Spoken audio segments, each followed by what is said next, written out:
De acordo com os protestantes e ateus, a Igreja Católica negociou e assinou o Tratado de Latrão com Benito Mussolini para apoiar o fascismo. Porém, isso não procede já que a conciliação já era desejada pelo Papa Bento XV, como podemos ver pela sua encíclica Pacem Dei Munus Pulcherrimum.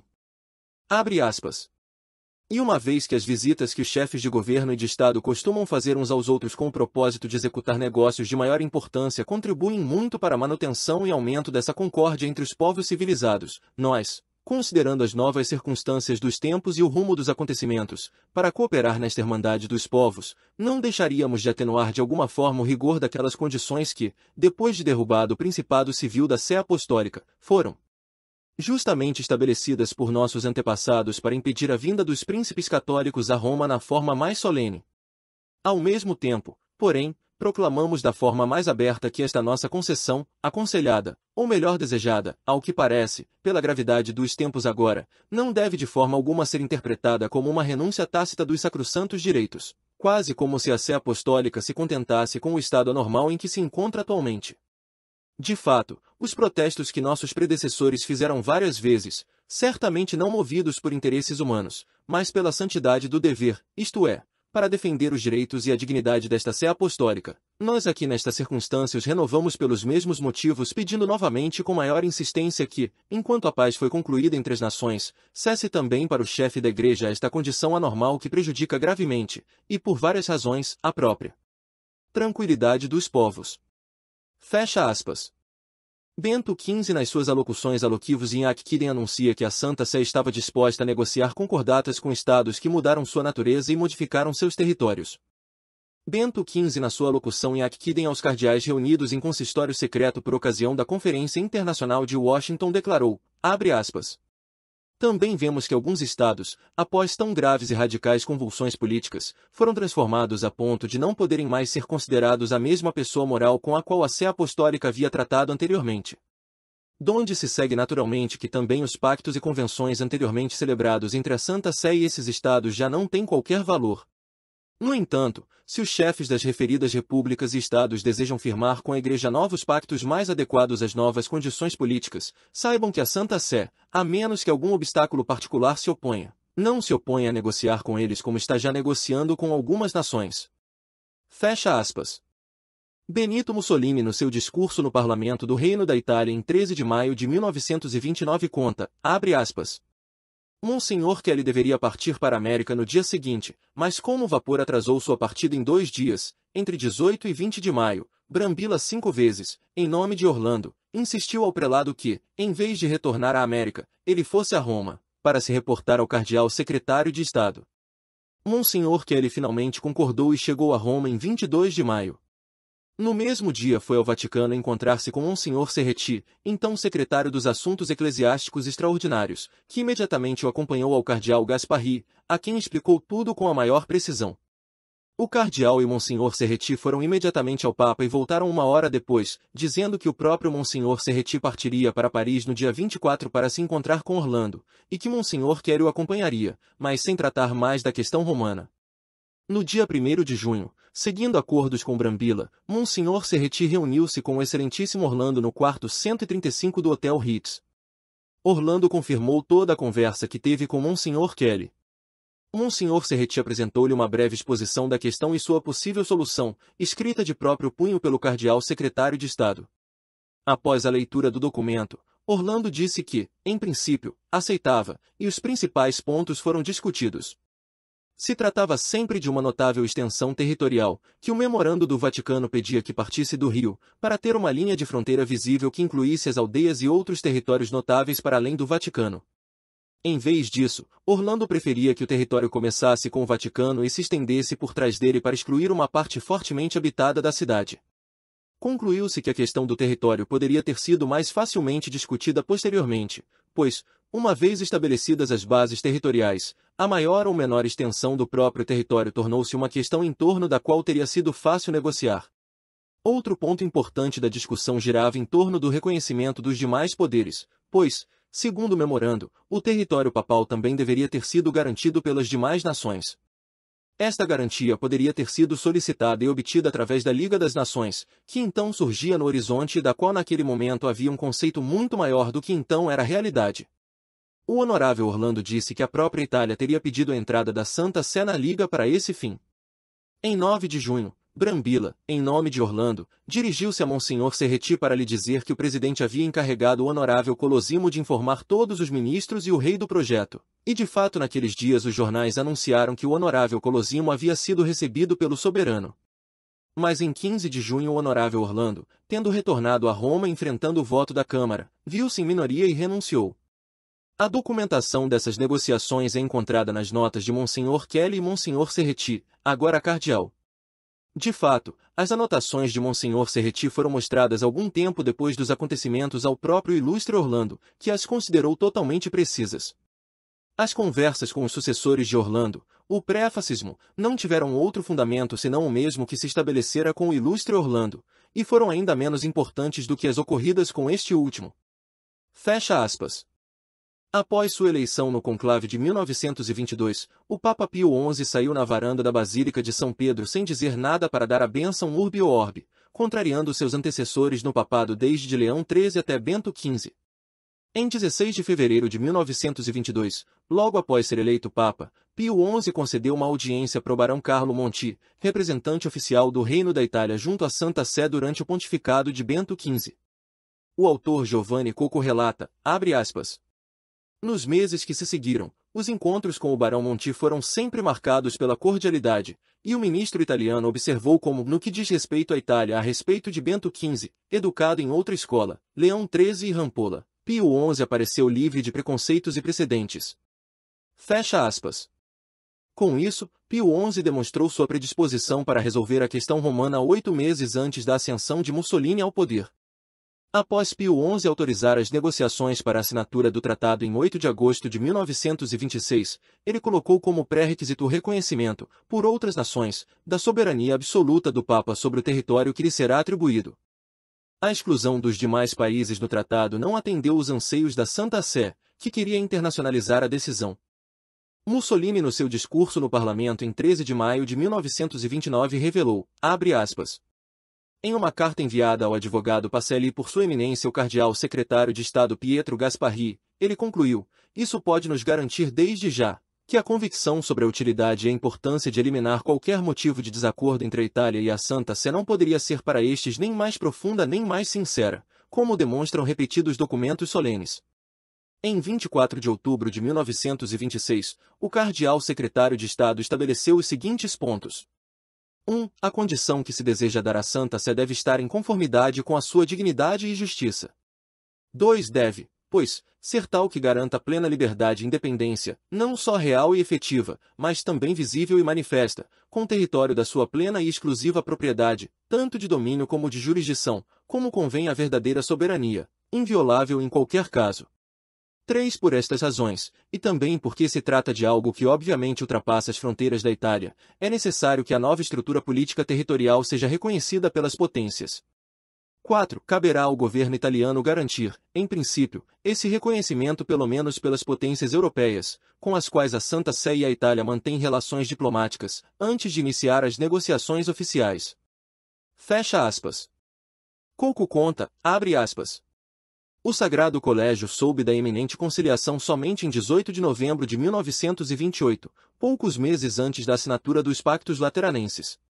Todos os cardeais da Cúria foram convocados ao apartamento do secretário de Estado e Gasparri leu uma declaração que explicava em termos muito gerais as negociações realizadas, anunciando a estipulação de um acordo definitivo e oficial o mais rápido possível, mas sem entrar em mais detalhes concretos. Embora os cardeais não tenham feito nenhuma observação, na realidade ficaram perplexos e desorientados por aquele modus operandi anômalo, que os impedia de conhecer o texto dos Pactos de Latrão, que lhes foi comunicado somente após que a assinatura ocorreu. Fecha aspas. O historiador David Kertzer relata, abre aspas. Na verdade, os cardeais só leriam o texto do Tratado de Latrão em 11 de fevereiro de 1929, dia em que o documento foi assinado e tornado público. Fecha aspas. César Maria de Vec relata sobre sua viagem com vários cardeais da Cúria Romana para escutar suas opiniões sobre o tratado, abre aspas.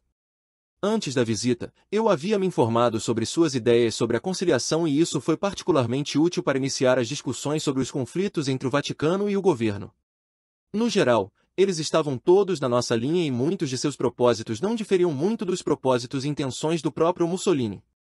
Também compreendi que o colégio dos cardeais, em geral, respeitava e temia o Papa. Nem todos, porém, se declararam entusiasmados com a forma como a questão romana foi resolvida. No Vaticano havia dois blocos, um dos favoráveis e outro dos descontentes, que criticavam a concordata e, claro, o Papa que a havia assinado. As críticas, então, eram de outra natureza, alguns brandos e respeitosos, alguns francamente implacáveis e venenosos.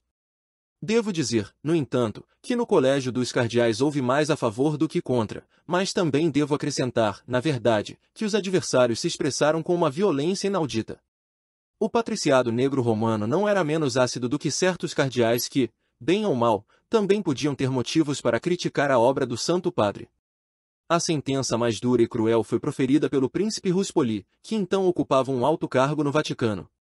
Lamento que não estejamos mais na Idade Média, disse ele, por não poder administrar um pouco de veneno a este Papa. Fecha aspas. César Dweck relatou que tomou conhecimento dessa oposição do clero contra a conciliação da seguinte maneira, abre aspas. Através de comunicações confidenciais de vários prelados a viva campanha que, silenciosamente para nós, mas claramente dentro da Igreja, está sendo conduzida por vários desses cardeais contra a conciliação que tomou lugar.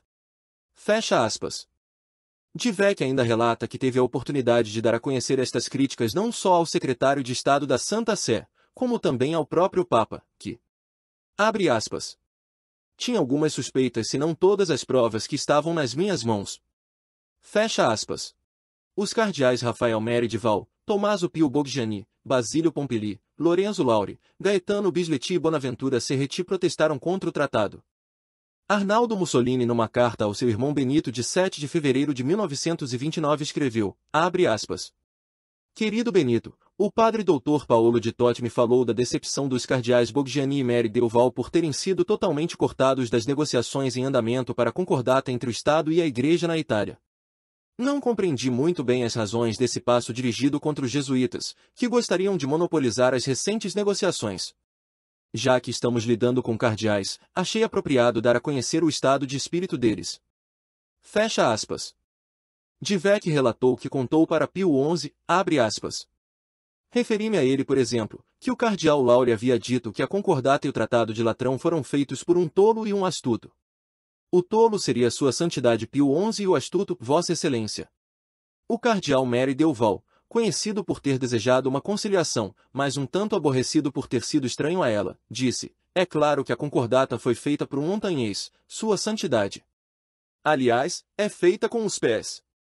O próprio cardeal Lauri, poucos dias antes da pontifícia procissão eucarística na Praça de São Pedro, lamentou publicamente ter que sofrer a humilhação de assistir e participar da saída do Papa para a Praça de São Pedro. Fecha aspas. Coco relata, abre aspas. De algumas confidências colhidas de Monsenhor Luigi Maglione, núncio em Paris, mas na época de licença em Roma, os cardeais Pompili, Neri del Val e Bisletti criticaram duramente a política de Pio XI. O desprezo que o pontífice mostra que sente por eles e pelo colégio dos cardeais. Fecha aspas. Um dia após a assinatura do tratado, começou a circular um boato não só no Vaticano, como também em grande parte do mundo católico, de que o Papa havia sido enganado. Juntamente com outros homens influentes da Cúria Romana, o cardeal Neri del Val culpou o cardeal Pietro Gasparri, o secretário de Estado da Santa Sé, que na verdade se viu cada vez mais em dificuldade diante dos relatórios que chegaram ao Vaticano de departamentos de polícia e carabineiros hostis ao regime, sobre as perseguições, sequestros e assédios sofridos por associações católicas. De acordo com um dossiê sobre o cardeal Neri del Val feito pela OVRA, a polícia política fascista, abre aspas. A sua atitude face ao fascismo parece vacilar. Fecha aspas. Embora tenha apoiado o fascismo na sua ascensão, ele ficou contra Mussolini no rescaldo do tratado. Em todo caso, os espiões ainda o julgavam. Abre aspas, muito disposto a fazer-se acreditar novamente como pró-fascista se o governo italiano o apoiasse na sua ambição sem limites. Fecha aspas. Certamente entre setembro e outubro de 1929, uma série de informações nos dão a impressão de que o cardeal Neri del Val não estava apenas descontente e preocupado com a situação política da Itália no geral, mas também com a política implementada por Pio XI em relação ao governo Mussolini. De acordo com o dossiê, o cardeal Neri del Val falou, abre aspas, A situação do papado e a situação interna da Itália é muito crítica. O papado mais cedo ou mais tarde será forçado a recuar, enquanto a situação interna do nosso país é declaradamente desastrosa no exterior, como ninguém aqui pode imaginar. Não é tanto a crise financeira, mas a crise moral de opressão e descontentamento latente da Itália que assusta os estrangeiros. Fecha aspas. Já o cardeal Pompili não havia compartilhado a decisão do Papa de confiar a Francesco Pacelli um papel de liderança nas relações entre a Santa Sé e o Reino da Itália. O cardeal Pompili queria que uma parte significativa da cidade de Roma fosse incluída no território que seria atribuído ao Papa no tratado. Kertzer relata, abre aspas. Como vários de seus pares na Cidade Eterna, Pompili, de 70 anos, via Mussolini como alguém tão indigno de confiança quanto os primeiros ministros anteriores, e não mais católico do que qualquer um deles.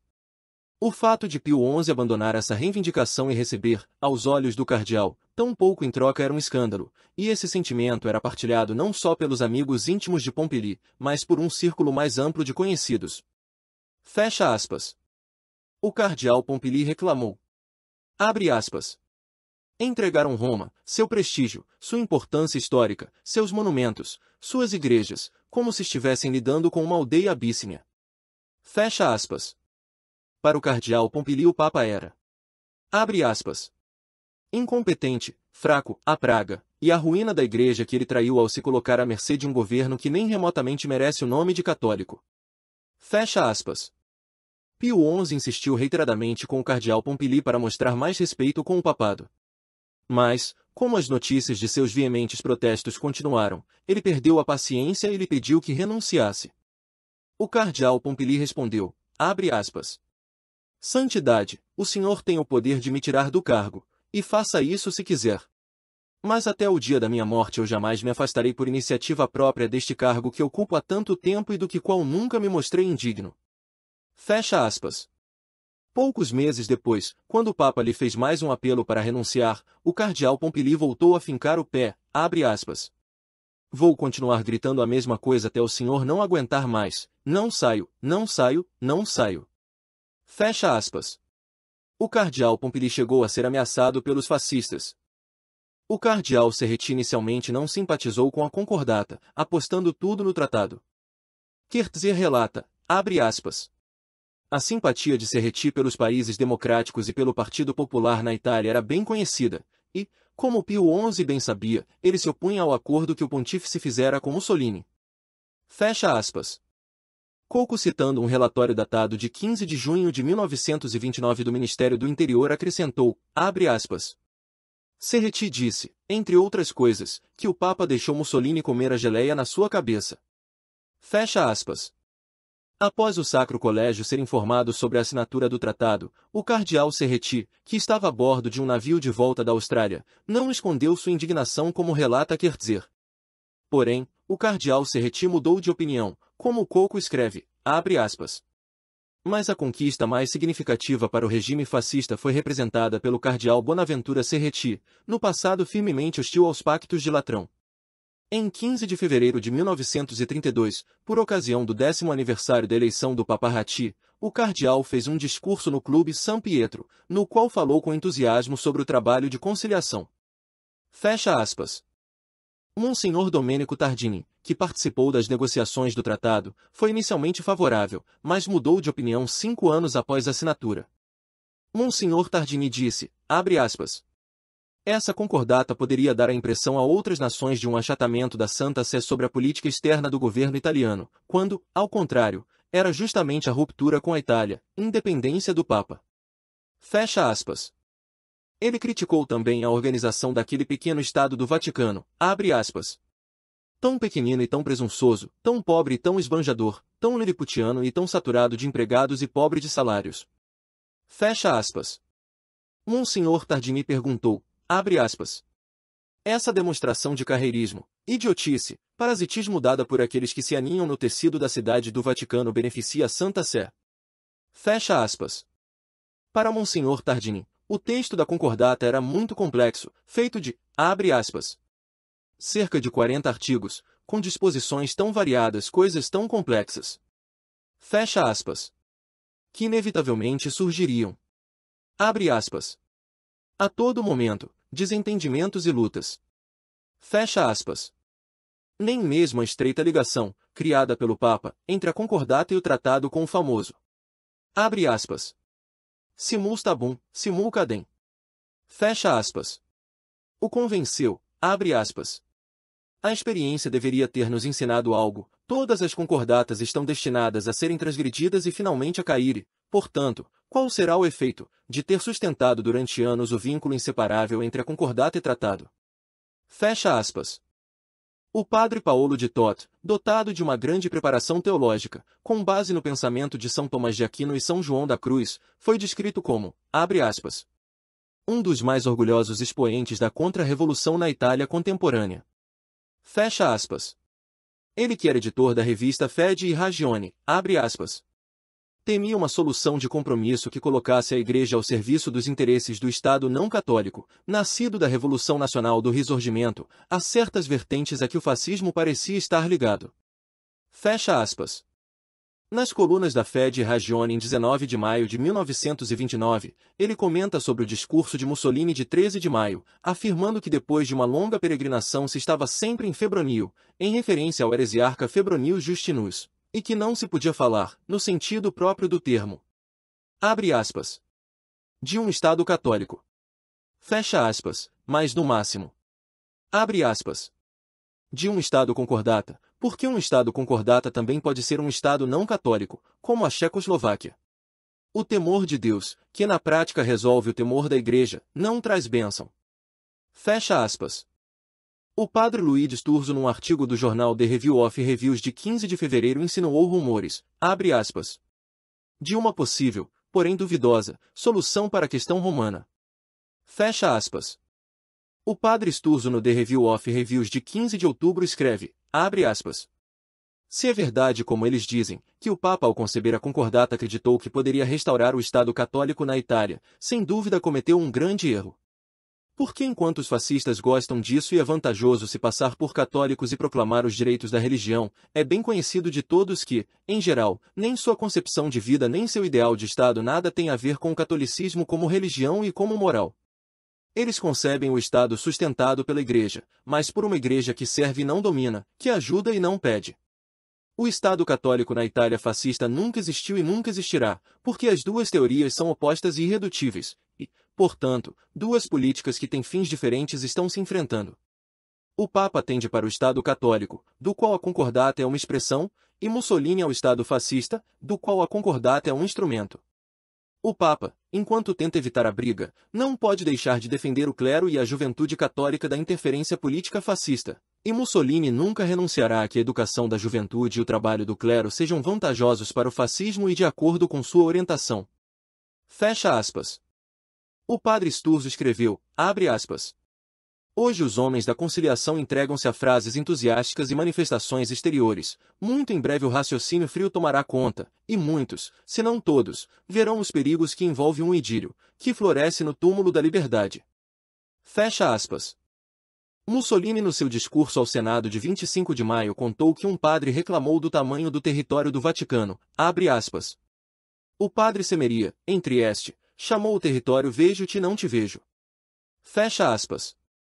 Benedetto Croce escreveu no seu livro Pela Nova Vida da Itália, abre aspas. Ninguém pode esquecer Pio XI, que elogiou o homem da providência com quem fez os acordos infames. Como que para denotar uma espécie de pacto místico político entre a Igreja e o fascismo. Fecha aspas. Porém, o que o Papa Pio XI realmente disse na sua locução Vogliamo anzitutto numa audiência aos professores e alunos da Universidade Católica do Sagrado Coração em Milão em 13 de fevereiro de 1929 foi, abre aspas. E às vezes fomos tentados a pensar, como dizemos com feliz confiança vocês, sim, bons filhos, que talvez fosse necessário um papa montanhista para resolver a questão, um montanhista imune à vertigem e acostumado a enfrentar as subidas mais árduas. Assim como às vezes pensamos que talvez fosse necessário também um papa bibliotecário, acostumado a ir ao fundo da pesquisa histórica e documental, porque é evidente que muitos livros e documentos tiveram que ser consultados. Devemos dizer que também fomos nobremente apoiados pelo outro lado. E talvez também precisássemos de um homem como aquele que a providência nos fez encontrar, um homem que não teve as preocupações da escola liberal para os homens de quem todas essas leis, todas essas ordens, ou melhor, desordens, todas essas leis, digamos, e todos esses regulamentos eram outros tantos fetiches, assim como os fetiches, quanto mais intangíveis e veneráveis, mais feios e disformes são. Fecha aspas. Stefano Giacchini em 25 de março do mesmo ano foi visitar o Papa para conversar. Nessa conversa de 70 minutos, os dois passaram boa parte do tempo discutindo sobre a conciliação. Pio XI disse, abre aspas, situação resolvida. Sim, estou muito satisfeito, mas, agora vem a parte difícil, fazer com que as cláusulas sejam aplicadas. Nunca precisamos tanto de preces quanto agora, mas o futuro está nas mãos de Deus. Não se pode esperar que eu seja capaz de adivinhar o que vem pela frente. Fecha aspas. Sabendo que Giacchini fora membro do Partido Popular Italiano, Pio XI se justificou, afirmando que não poderia perder a oportunidade, porque se o fizesse, a história iria julgá-lo com severidade. Pio XI se queixou de quem o criticava por ter celebrado um acordo com o governo Mussolini, abre aspas. É como dizer que alguém deve parar de respirar porque está numa sala onde o ar é poluído. Fecha aspas. Mussolini no seu discurso de 13 de maio conta, abre aspas. Se ao longo de 1927, as coisas estagnaram e tudo se limitou a manter contatos pessoais, foi devido à disputa pela educação das gerações mais jovens, para a questão dos escoteiros católicos, questão cuja solução vocês conhecem. Um outro regime que não é o nosso, um regime demoliberal, daqueles que desprezamos, pode achar útil renunciar à educação das gerações mais novas. Nós não. Nesse campo somos intratáveis. Nosso deve ser o ensinamento. Essas crianças devem ser educadas em nossa fé religiosa, mas precisamos integrar essa educação, precisamos dar a esses jovens um senso de virilidade, de poder, de conquista, acima de tudo, precisamos inspirá-los com nossa fé e incendiá-los com nossas esperanças. Fecha aspas. Francesco Pacelli em seu Diário della Conciliazione escreveu que Pio XI ficou, abre aspas, fortemente amargurado com o discurso. Fecha aspas. Pio XI na sua locução ec una para os professores e alunos do Colégio Mondagrone em 14 de maio respondeu o discurso de Mussolini, abre aspas. A missão da educação pertence acima de tudo à Igreja e à família, à Igreja e aos pais e mães, ela lhes pertence por direito natural e divino e, portanto, de maneira inevitável, inelutável, insubstituível. O Estado não foi feito para absorver, engolir, aniquilar o indivíduo e a família, seria absurdo, seria contra a natureza, pois a família está antes da sociedade e do Estado. O Estado não pode, portanto, prescindir da educação, mas deve contribuir e conseguir o que for necessário e suficiente para ajudar, cooperar, aperfeiçoar a ação da família, corresponder plenamente aos desejos do pai e da mãe, sobretudo respeitar o direito divino dos filhos da Igreja. De certo modo pode-se dizer que é chamado a completar a obra da família e da Igreja, porque o Estado, mais do que ninguém, dispõe dos meios que lhe são postos à disposição para as necessidades de todos e é direito de usá-los em benefício daqueles de quem provém. É então bem claro que o Estado, no campo da educação, pode muito bem prover profissionais e assalariados conscientes, mas jamais poderá prover vocações, vidas consagradas à educação em plena e total dedicação. Não seremos nós a dizer que para realizar o seu trabalho no campo da educação é necessário, conveniente, oportuno que o Estado levante conquistadores, levante conquistas. O que é feito em um Estado também pode ser feito em todo o mundo. E se todos os Estados levantassem para conquistar, o que aconteceria? Isso não contribuiria para o apaziguamento geral, mas sim para a conflagração geral. A menos que se pretenda dizer, e talvez seja exatamente isso que se quis dizer, que se pretende trazer à tona a conquista da verdade e da virtude, caso em que estaremos de pleno acordo. Mas onde nunca poderemos concordar em tudo que quer comprimir, diminuir, negar esse direito que a natureza e Deus deram à família e à Igreja no campo da educação. Neste ponto não queremos dizer que somos intratáveis, também porque a intratabilidade não é uma virtude, mas apenas intransigentes, assim como não poderíamos deixar de ser intransigentes se nos perguntassem quanto é 2 mais 2. Dá 4 e não temos culpa se não dá 3, ou 5, ou 6, ou 50. Quando se tratava de salvar algumas almas, para evitar maiores danos às almas, sentiríamos a coragem de lidar com o próprio diabo em pessoa. E é justamente para prevenir um mal maior que, como todos bem sabem, discutimos em algum momento quando se decidiu o destino de nossos queridos escoteiros católicos, fizemos sacrifícios para evitar males maiores, mas documentamos toda a dor que sentimos por sermos forçados a isso. Fecha aspas. O jornal El Osservatore Romano do Vaticano em 16 de maio descreveu as opiniões de Mussolini como, abre aspas, heréticas e piores do que heréticas. Fecha aspas. Pio XI pela via diplomática exigiu de Mussolini um esclarecimento sobre seu discurso no parlamento de 13 de maio, esperando que ele fizesse isso no discurso ao Senado em 25 de maio. Mussolini no seu discurso ao Senado respondeu à alocução de Pio XI no Colégio Mondragone, abre aspas. Dizer que a educação pertence às famílias é dizer algo fora da realidade contemporânea. A família moderna, assediada pelas necessidades econômicas, oprimida cotidianamente pela luta pela vida, não consegue educar ninguém. Somente o Estado, com seus meios de todo tipo, pode cumprir esta tarefa. Acrescento que só o Estado também pode dar o necessário ensino religioso, integrando-o no complexo das outras disciplinas. O que é, então, a educação, que reivindicamos de forma totalitária? A educação do cidadão. Fecha aspas. Pio XI numa carta para o cardeal Gasparri em 30 de maio responde o discurso de Mussolini de 25 de maio. Abre aspas. Daqui não pode advir nenhum prejuízo aos reais direitos ou, melhor dizendo, aos deveres do Estado no que se refere à educação dos cidadãos, sempre sem prejuízo, é claro, dos direitos da família. O Estado nada tem a temer da educação dada pela Igreja sob suas diretrizes, é esta educação que preparou a civilização moderna enquanto verdadeiramente boa, enquanto melhor e mais elevada. A família percebeu imediatamente que este era o caso, e desde os primeiros dias do cristianismo até os dias atuais, pais e mães, mesmo que tenham poucos ou nenhum crente, enviam e trazem seus filhos aos milhões para institutos educacionais fundados e dirigidos pela Igreja. Ainda menos, se possível, do que o Estado, tem que temer a ciência, o método científico, a pesquisa científica de desenvolvimentos maiores e superiores da educação religiosa.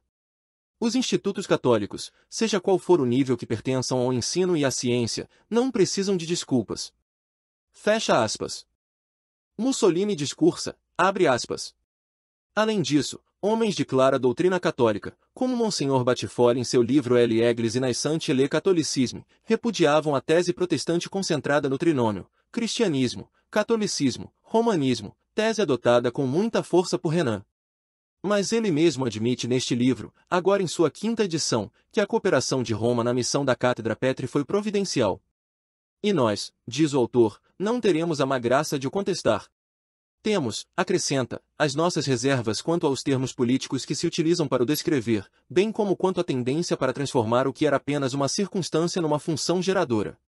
Outro autor católico, Duchesne, na Histoire ancienne de l'Église, devo mencionar o francês porque já há algum tempo o catolicismo italiano não tem sido frutífero, a produção intelectual nesta matéria está em outro lugar. Nos últimos tempos tivemos apenas uma tradução, novamente do francês, La Primauté du Spirituel de Maritain, inicia este livro, escrito em Roma em 1905, com um capítulo intitulado O Império Romano, Pátria do Cristianismo, e na página 10 acrescenta, do que foi dito conclui. Se que a propagação do cristianismo encontrou na situação do Império Romano tanto facilidades quanto obstáculos. Entre os primeiros, deve-se colocar a paz universal, a uniformidade das línguas e das ideias, a rapidez e a segurança das comunicações.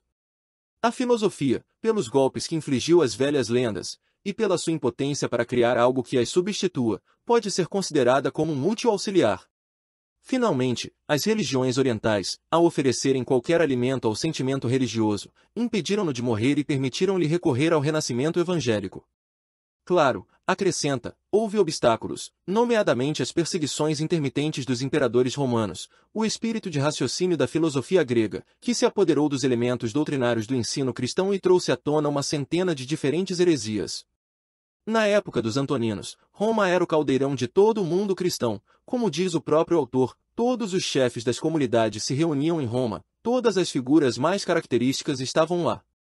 Na página 241 menciona, Policarpo, o patriarca da Ásia, Marcião, o feroz sectário do Ponto, Valentino, o grande mestre da gnose alexandrina, Egésipo, o judeu cristão da Síria, Jaste Tasio, filósofos e apologistas.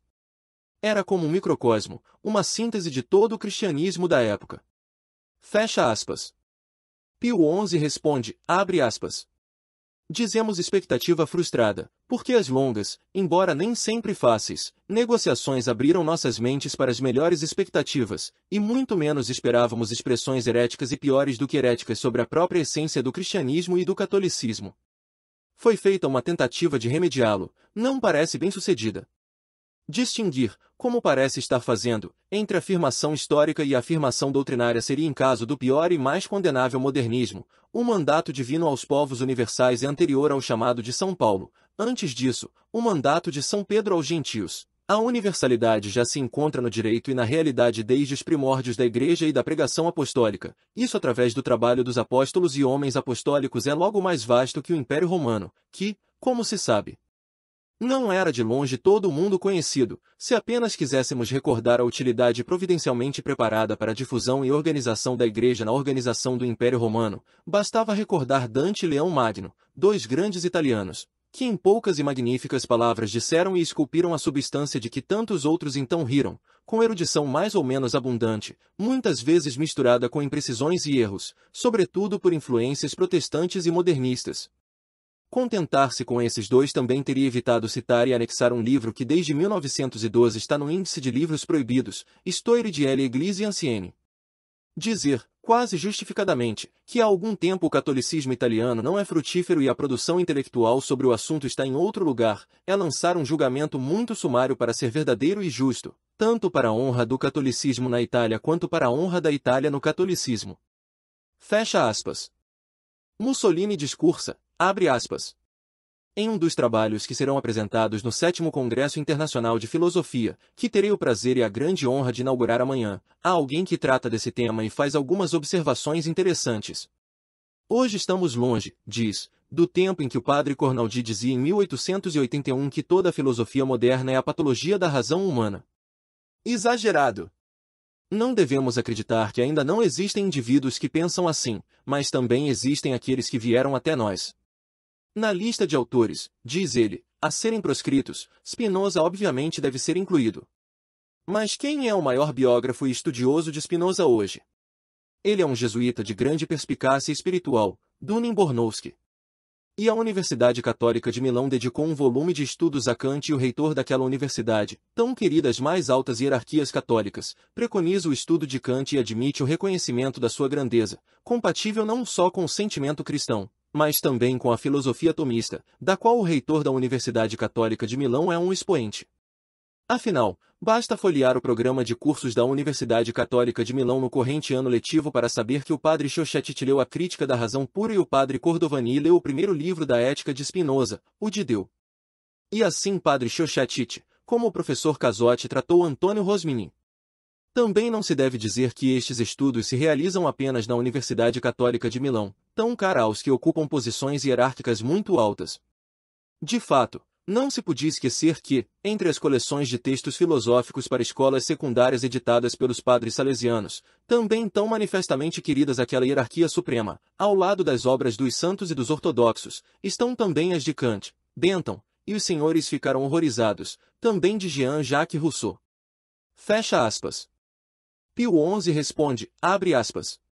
Mas não podemos incluir entre os elogios relatados e muito menos entre os elogios merecidos, aqueles que parecem ser atribuídos a nós, querida Universidade Católica de Milão e seus professores, por estudos e volumes tendo como objeto a personalidade histórica e a doutrina de Kant e outros estranhos à boa filosofia escolástica e à doutrina católica, quase como se fosse um efeito e um sinal de aproximação daquelas doutrinas e não antes uma consciência escrupulosa do magistério, que não nos permite combater o que não sabemos bem, e a necessidade ineludível dos programas impostos. Esta necessidade aí deve ser suficiente para explicar e justificar a admissão, não sem possíveis precauções, nas coleções escolares de nossas senhas e de educação cristã dos tão beneméritos salesianos, de certos autores e textos, que o bem-aventurado Dom Bosco, tão profundo conhecedor de homens e coisas, tão eminente apóstolo da cultura clássica e profissional e, sobretudo, da sã educação, certamente não contaria entre os aptos para a consecução de tão elevados objetivos, sobretudo em um país e um povo como os italianos, quem ele conhecia tão bem. Por alguma experiência pessoal que tivemos com o ensino e os livros, muitas vezes vem à mente o pensamento e o medo de que o dano já apontado por Santo Agostinho esteja sendo preparado para os nossos queridos jovens, não sabem o que é necessário, porque aprenderam o que é supérfluo. Fecha aspas. Mussolini aludiu que a concordata havia sido um campo de batalha e que guardava para si o direito de violá-lo o mais rápido possível, abre aspas. E, por outro lado, desses protocolos de Latrão há um que não pode ser objeto de discussão, e é o tratado. Quaisquer divergências terão outro terreno, o da concordata. Fecha aspas. Pio XI tomou conhecimento disso, comentando com Francesco Pacelli sobre os discursos de Mussolini, abre aspas. No que diz respeito à inseparabilidade do tratado e da concordata, eu não teria pensado em levantar esta questão se não tivesse sido forçado pelas declarações imprudentes da outra parte que ousou formular a hipótese de que se pode seguramente não observar a concordata. Fecha aspas. Pio XI responde, abre aspas. Menos ainda podemos concordar com a insinuação que parece significar ou sugerir que o destino dos protocolos de Latrão pode não ser, no futuro, o mesmo para nós dois. Concordo plenamente, se significa que alguma divergência e dissidência particular em tantas variedades de coisas que a concordata contém e toca, é tão inevitável quanto remediável e combinável. No entanto, queremos recordar e declarar que de acordo com os acordos assinados, o tratado não é o único que não pode mais ser objeto de discussão, ou para nos explicar melhor, que o tratado e a concordata, de acordo com sua letra e espírito, como também segundo as inteligências explícitas oral e escrita, são um complemento necessário do outro e um do outro inseparáveis e indissociáveis. Segue-se que simul stabum ou simul cadem, mesmo que a cidade do Vaticano com seu estado relativo caísse como consequência. Fecha aspas. Mussolini discursa, abre aspas. O senador Crispolti concluiu seu discurso com uma pergunta: a paz vai durar? A paz vai durar. Porque antes de tudo esta paz não é um presente que encontramos no caminho, e por acaso. É o resultado de 3 anos de negociações longas, difíceis e delicadas. Cada artigo, cada palavra, pode-se dizer cada vírgula, tem sido objeto de discussões honestas, calmas, mas exaustivas. Cada artigo representa o ponto de encontro necessário entre as necessidades do Estado e as necessidades da Igreja. Não é, portanto, uma construção milagrosa, que floresceu repentinamente, é uma coisa longa e habilmente elaborada. Esse é um dos atributos que garantem sua durabilidade. Durará também porque esta paz tocou profundamente o coração das pessoas, porque não nos deixaremos enredar nem pelos maçons nem pelos clérigos, que são interdependentes uns dos outros. Fecha aspas. Pio XI responde, abre aspas. A séria pergunta, durará a paz? Foi respondida em meio a aplausos, a paz vai durar. A resposta e os aplausos demonstram qual é e quanto é o desejo de todos, e como é natural pensar, a intenção de todos em cooperar na realização de tão nobre e santo desejo. Na motivação e declaração dessa resposta há afirmações com as quais podemos mais ou menos concordar, pelo menos em substância, há outras com as quais não podemos concordar. Entre elas está aquela que quase aproxima maçons e clérigos, uma comunhão que se baseia na distinção ou melhor oposição entre clérigos e católicos, um sofisma proibido e mesquinho, que nem o mais caloroso aplauso pode reabilitar. Fecha aspas. Pio XI também escreveu, abre aspas. A paz de Latrão é por sua natureza essencialmente religiosa. Fecha aspas. Após a ratificação do tratado em 7 de junho, Pio XI publicou uma carta solene no jornal El Osservatore Romano do Vaticano na qual manifestava seu descontentamento pelas declarações de Mussolini e sublinhava divergências preexistentes quanto à aplicação da concordata.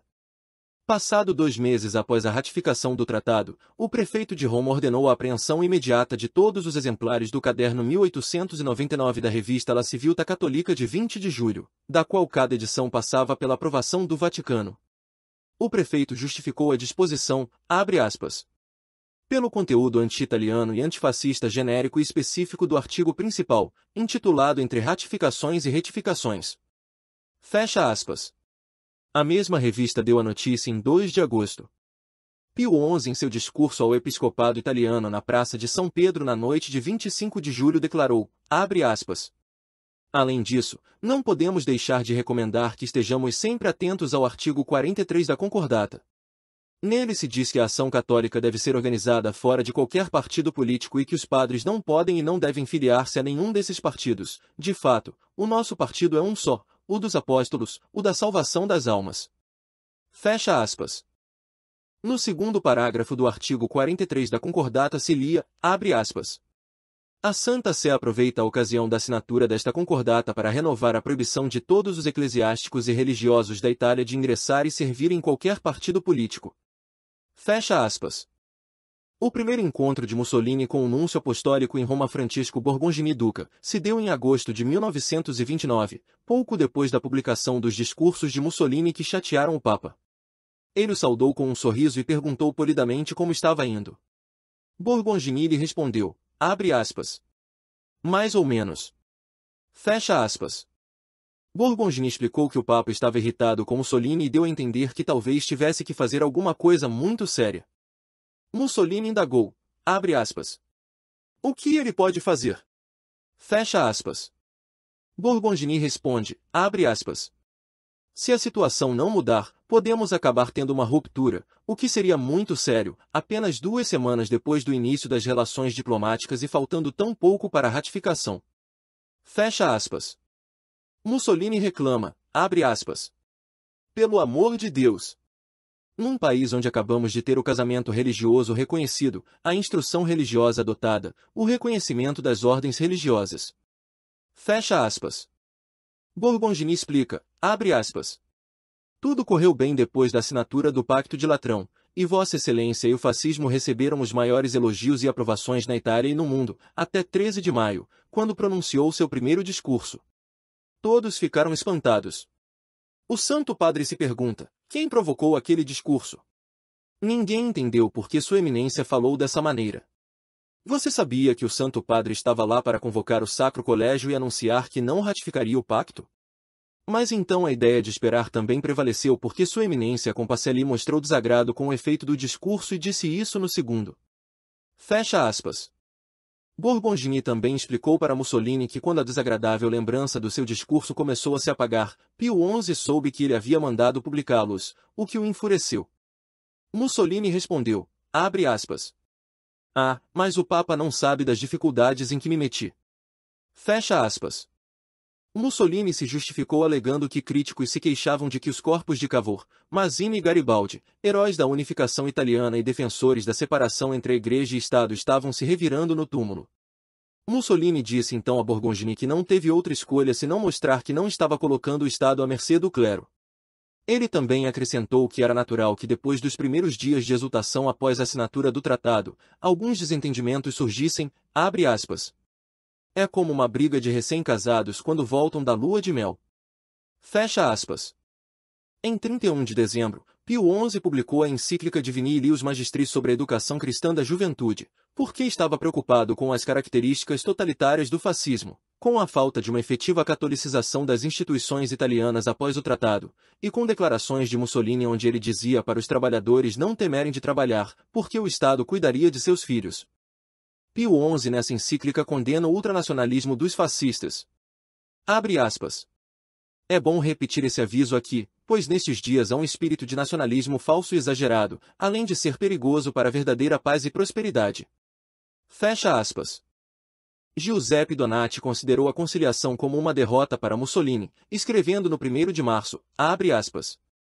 Se examinarmos objetivamente o conteúdo dos atos de 11 de fevereiro, Mussolini foi ao Latrão principalmente para subscrever a penitência por seus mais teimosos e sensacionais, e até recentes, pecados de totalitarismo contra a Igreja Católica. De fato, desde 11 de fevereiro, o regime fascista reconheceu e admitiu na Itália a existência de outro totalitarismo, diferente do seu, o do Vaticano. Fecha aspas. Roberto Farinati relembrou seu ceticismo contra a conciliação de 1929 no seu artigo Nossa Lealdade no seu jornal e o regime fascista em 11 de fevereiro de 1944, destacando que a euforia daqueles dias durou pouco mais de um mês, mas que então, enquanto, abre aspas, o fascismo tenta aproximar-se com confiança dos católicos e do clero, certo de ter neles preciosos colaboradores em sua missão de ir ao encontro do povo, mas encontra frieza, incompreensão, escárnio, crítica, desprezo por tudo que cheira fascismo, o prazer para escapar das rédeas com consequente alegria de ter chegado ao fascismo e aos fascistas. Fecha aspas. Danilo Veneruso, professor emérito de História Contemporânea da Universidade de Gênova, recorda também que a conciliação, abre aspas, não foi feita para valorizar o regime de Mussolini. Pio XI tinha firme intenção de promover e firmar pactos ou concordatas com os estados de todo o mundo. Quando em 6 de fevereiro de 1922 Achille Ratti ascendeu ao trono papal, ele abençoou a multidão reunida na Praça de São Pedro, abandonando o costume de abençoá-los dentro da Basílica de São Pedro em protesto pela conquista do Estado Pontifício. Imediatamente depois, ele pediu ao arcebispo de Gênova que participasse da Conferência Internacional para a Paz em sua cidade, implorando-lhe que ficasse nos calcanhares do soviético Cicerem para tentar uma concordata também na União das Repúblicas Socialistas Soviéticas. O Papa pensou em vários modelos, dependendo do número de católicos e das políticas presentes nos vários estados. O regime político e social não contava. Fecha aspas. O historiador Renato Moro escreve, abre aspas. Paradoxalmente, as relações entre a Igreja e o regime pioraram depois de fevereiro de 1929. Fecha aspas.